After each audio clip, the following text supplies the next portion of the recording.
Dans cette vidéo, je vais t'expliquer comment tu peux nommer les très petits nombres en utilisant les puissances de 10. Et on va aussi voir comment tu peux évaluer leur ordre de grandeur. Et on va parler petite longueur dans cette vidéo. Alors tu sais que les longueurs se mesurent en mètres bien sûr, et que le mètre parfois est beaucoup trop grand pour mesurer certains objets. Comme ici un cahier de longueur 0,3 mètres, le mètre est trop grand. Tu sais bien ce qu'on a fait, on a partagé le mètre en 10 parties. Chaque partie c'est donc 1/10 de mètre. Et ces parties s'appellent bien sûr des décimètres. Voilà, donc déci, c'est le préfixe qui va vouloir dire quelque chose qui est 10 fois plus petit. Voilà, notre cahier est donc 3 décimètres. Alors, plus petit, bien plus petit qu'un cahier, un morceau de sucre. La longueur d'un morceau de sucre, approximativement, la voici. 1 centième de mètre.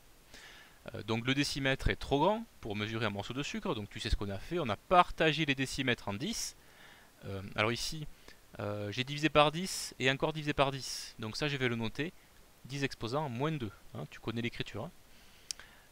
Donc j'avais des dixièmes de mètre, je les partage en 10, j'obtiens donc des centièmes de mètre, qu'on appelle des centimètres. Donc le préfixe centi, quand tu le verras, il voudra dire quelque chose qui est 100 fois plus petit. Alors sur les petits nombres, si on en donne leur écriture scientifique, on fait apparaître une puissance de 10, tu vas voir par la suite, qui justement t'indique de quel ordre est le nombre. Ici, ce nombre est de l'ordre des centimètres. On continue à réduire un petit peu la fourmi. Donc c'est bien plus petit qu'un morceau de sucre. Voilà la longueur possible pour une fourmi. 2 millièmes de mètre. Là on est au centième de mètre. Donc il faut qu'on partage encore en 10. J'ai partagé en 10, et encore en 10, et encore en 10. Je l'ai fait à 3 reprises, donc j'en suis à 10 exposants, moins 3. Ce qui correspond à un millième. Et on avait un centième partagé en 10, c'est un millième. Qu'on appelle millimètre. Donc tu as compris que milli était le préfixe qui veut dire quelque chose qui est 1000 fois plus petit. Cette puissance, tu la reconnais dans l'écriture scientifique du nombre, justement, et ça t'indique qu'on est de l'ordre du millimètre, pour la longueur d'une fourmi. Voilà, bon, tout ce que je t'ai dit, bien sûr, ça t'est familier, puisque ce sont les unités et les préfixes de la vie de tous les jours, pour mesurer des grandeurs qu'on dit usuelles, qu'on peut rencontrer tous les jours. Mais en science, on manipule des très grands nombres, on en a déjà parlé, mais aussi des très très petits nombres. Comme ici, par exemple, des bactéries. La taille d'une bactérie, ça peut être ceci. 1 millionième de mètre. Donc autant te dire que le millimètre, c'est bien trop grand pour mesurer des bactéries. Donc on a partagé les millimètres. Par contre, il faut savoir que à partir du millimètre, on arrête de partager en 10. On partage directement en 1000. Tu vois, divisé par 10, divisé par 10, divisé par 10. Autrement dit, j'ai divisé par 1000. Ici, puisque j'ai divisé 1, 2, 3, 4, 5, 6 à 6 reprises par 10, j'en suis à 10 exposants moins 6, ce qui correspond à un millionième de mètre. Un millionième de mètre, c'est ce qu'on appelle un micromètre. Voilà, micro, donc le préfixe qui veut dire 1 million de fois plus petit.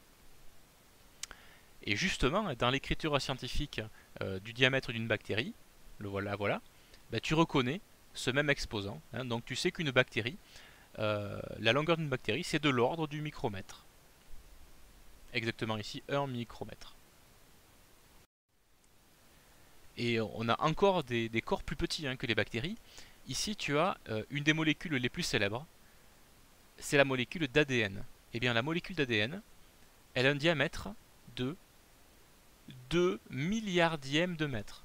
Beaucoup plus petit que nos micromètres qu'on va à nouveau partager en 1000.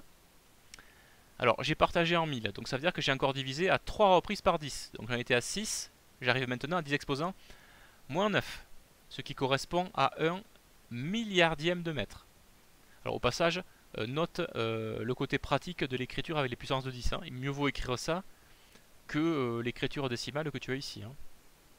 Les milliardièmes de mètre, c'est ce qu'on appelle des nanomètres. Nano, donc le préfixe qui veut dire 1 milliard de fois plus petit.